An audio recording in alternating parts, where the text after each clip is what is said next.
It's two parts. So the best advice that I can give to first-time SDRs is know your stuff and know the needs of your customers.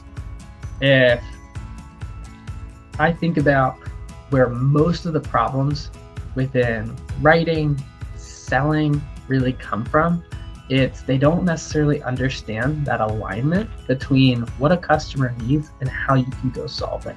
And so, our product can do a lot to help edit down your writing, make it so that you're more easily understood. But if what you're putting in there is just one giant, I'm great and check out all the features that we have on our product, you're going to be a little frustrated because we're going to give you bad scores. And so if you think about what does it mean to write a quality email? It means to show up to a stranger and say to them, hey, I've done a little bit of my homework. I have a general sense of understanding of what's going on and the problems you might be facing, and I think we can actually help. That's all it needs to do. If you know your customer and you know yourself, you have a really good shot at doing that. A good cold email CTA is not what you're going to expect. So most CTAs are focused on driving some kind of conversion. Instead, you really need to be focused on starting a conversation. And so the nomenclature around CTA, it's started by marketers. And the problem with most sales emails is they feel like they've been sent by the marketing department. Sales is a one-to-one conversation. And so instead of trying to get somebody to book time or getting them to respond to some classic pattern of is this something you'd be interested in learning more? Maybe ask them a question like, are you already using a technology for this? Is this something that's a priority right now?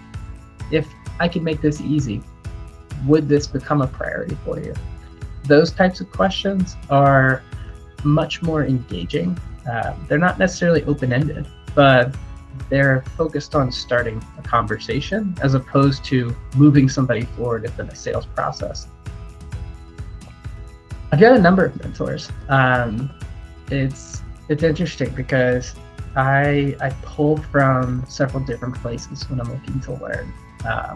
Folks that I've worked with and under in my career.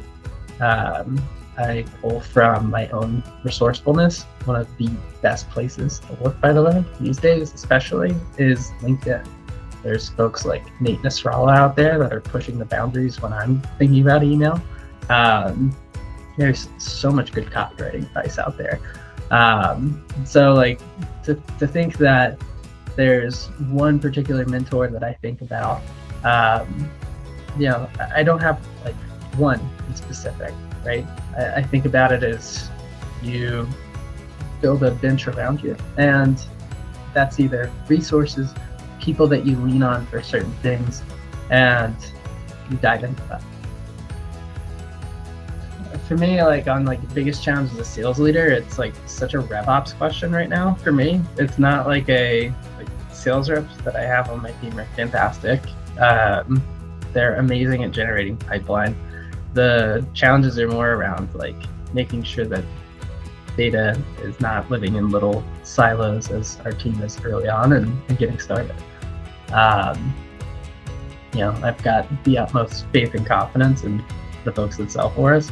And so it's more a matter of my biggest challenge is enabling them to be able to do more and continue to excel. Can I just have lavender? No, I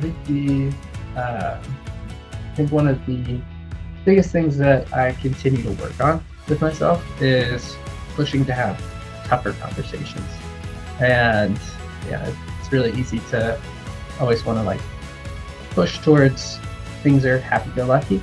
And one of the things that I continue to strive for is pushing to have some of those tougher conversations when you see something, sort of speaking to it and making sure that you're approaching it in the right way. It's not saying, assume that there's some malintent on the other side. It's just approaching something with a level of curiosity and, I've never come out of a tough conversation worse off than I entered into it.